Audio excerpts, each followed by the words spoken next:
Yo, what's going on, Gooners? Boys, girls, thank you last night. Again, the chat to do is so enjoyable. You guys make it a party. One of you mentioned, I think it was Victor, one of you mentioned that the chat was like a family just sitting around in a room and just debating. It feels that cohesive what we have here at 101, and I just want to thank you guys. It's getting bigger and bigger. Another 1,000 people watched the stream last night, so thank you very much. Exactly the same thing what happened last Wednesday. It's becoming a real treat now doing this live stream, and I think I'm talking to Bertram about doing a Premier League live stream on Friday, but only for half an hour, just to sort of look at the results, predict a few of the results, and then see where we go from there. So look forward to that happening this Friday. But last night, guys, a real treat. All of us gave our predictions. A few of us had 20, a few of us had 18. In the panel, that was pretty much a consensus. Ebony's one was slightly higher. I believe that Tom and Neomis as well. I think Neomis's was 18 or 20. I'd have to check it when I get back. But overall, most of you guys in the chat was like 22, 23, 24. A couple of you was 26. I was like, boy, you guys are looking for an explosive start. The truth is, though, and this is what I really want to answer straight off the bat. The truth is, I've predicted 18 and a couple of the guys did 20. Is that enough to get you into the top 4 in the first 10 games? Look, and a good start is going to be really essential in order for us to skyrocket up the table and get through into that top 4 position. It's essential because confidence means everything. And I'm sitting here thinking to myself, is 20 points out of a possible 30 good enough to get you into the top 4? It could be. Right now at this point, I've got to think to myself, it could be, but that Liverpool game at Anfield is pivotal. If we win there, that would be 3 wins in a row. And that, for me, would really dictate how the next 7 games is going to go. It's all down to that Liverpool game, and the Man City as well. But at the end of the day, you're going to get a few losses. Every team will. The difference is, if Arsenal can maintain getting around, I would say 20 to 23 points in the first 10 games, and you'll be in the top 4. Look, we did it last year. Remember, first 8 games, Guendouzi was the man right there, and we win 3rd place, but we just fell off a cliff. Arteta right now, he don't suffer fools. I know you guys hear me say that all the time. It's because he doesn't take anything but the best. This guy demands the best. That's his level. His level is up here. And if you're not ready to meet it as a player, you're on the bench. And that's a good place to be as a manager. Expectations from Arteta are very high. Nothing but the best. He's come from a program at Man City that is all about winning. So if you come and you start to talk to these guys and you see where their heads are and you see there's some degger players, you don't want none of that. If you're the manager and you come in and you see these guys losing all over the place, remember, before Arteta came, we won 2 of our last 17 games. 2 out of the last 17. That was the record before Arteta took over. So when he came in, my man was just like, yo, we ain't about that team. We're about this team. We're about winning. We're about philosophy. We're about family. And if you guys haven't seen that video, new Arteta video where he talks about family, and it's really them showing off the new blue 3rd kit. And my man is just talking about family. He's talking about the fans. The way the fans are involved in that video, I don't see any other team doing that. And it just goes to show you how close Arsenal are with their fans. We are one of the most busiest on social media. We have more live YouTubers than any other team. More than Liverpool, more than Chelsea, more than Man United, more than City, more than Tottenham. Well, Tottenham, I don't even think Tottenham's got one. They used to. We are the fans that are passionate about our team. You type in Arsenal on YouTube and you see 20 YouTubers down there. We're the ones that are out there being vocal, being passionate about our team. More than any other team. That's got to tell you something about support. You know, people always say to me, Apollo, what makes you a big team? Is it the trophies that you win? You know, is it the history of the club? What makes you a big team is your fan base. Your fan base incorporates the size of the team itself worldwide. And that's what makes you a big team. That's a fact. Because with that tag comes the support level worldwide. And that's why you see some of these teams go to Asia, go to America, and they go to Africa, and they go to all these places trying to build up their brand. They're trying to build up the support in their team. Yeah, you take someone like Spurs, hardly any support worldwide. Yeah, you take someone like Chelsea, only just started to get support worldwide in the last decade because of the amount of money they spent and the titles they won. They've garnered a whole heap of fans.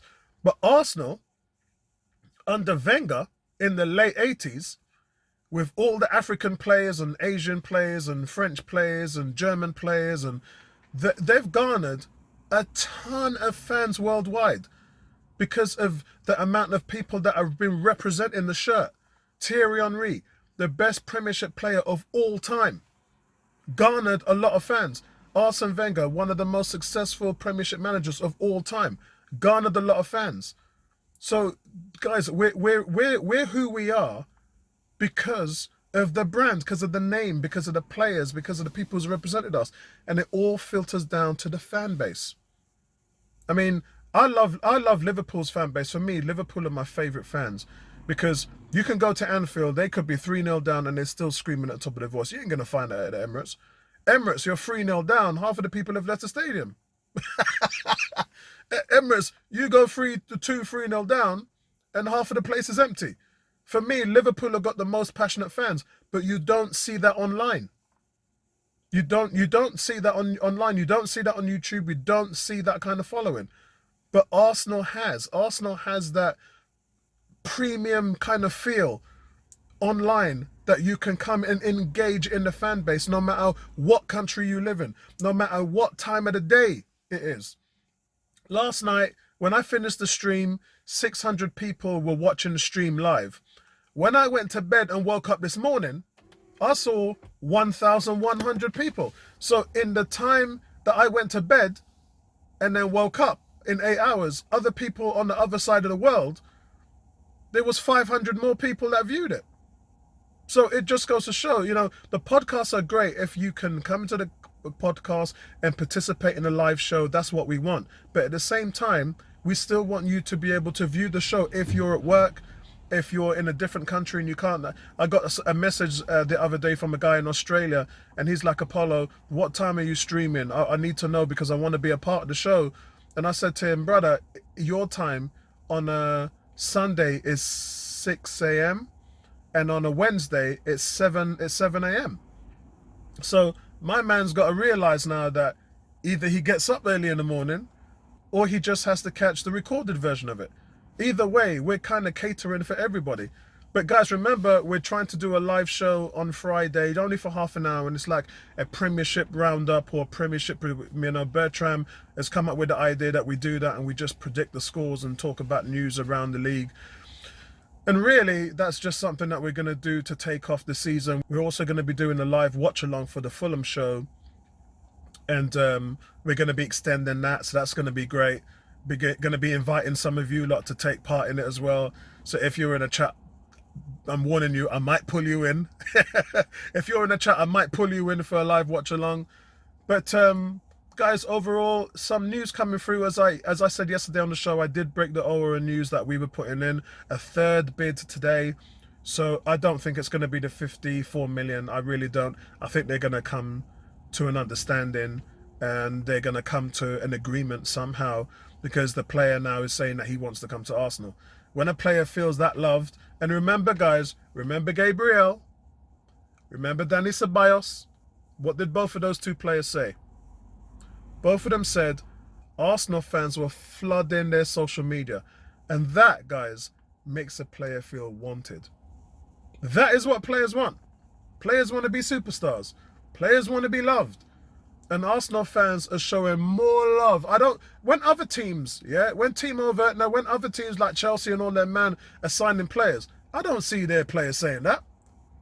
I don't see Chelsea players saying, yeah, their fans showed me a whole heap of love on social media. I ain't hearing that. But I'm hearing bare Arsenal players saying, their fans blew up my Twitter, blew up my Instagram, showing me pure love, saying, come to Arsenal, come to Arsenal. That's all they're saying. Because you're getting that kind of love, you feel like this is a place that you're wanted at. And that is a premium feeling to have as a player. To know that these fans are backing you, they're behind you, they've got your back before you've even put the shirt on. Yeah? And what you have to remember, guys, is some of the fans of these teams that they're currently with are not even showing them anywhere near that love.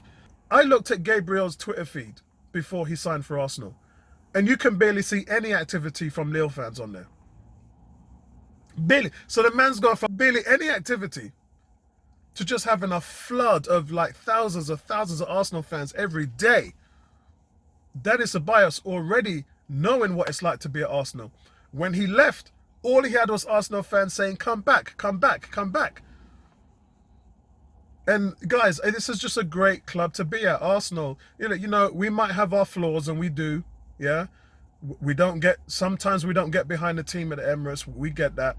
And there's a poll up on the YouTube channel right now with saying, how effective can the team be, and has the team been without fans? And, you know, we've got mixed opinions on that. But at the end of the day, you've got to love how passionate the fan base is. I just want to say 2 big shout outs to my AFTV brothers. Troops, congratulations on your new gig in New York, and blessings to you, my brother. And I hope that we cross paths at some point. It'd be nice to see you grow your brand and grow in stature, and I wish you all the best. The other one is Robbie. Happy birthday to you, Robbie. Big shout out to you as well. But also want to say, with Hector Bellerin as well, there's talk of him doing a swap with Julian Draxler. That's a no deal for me, because you're already strong in the positions that Draxler plays in. And I'm not saying that you're strong at right back. You've got 2 right backs you can choose from, so there's no problem there.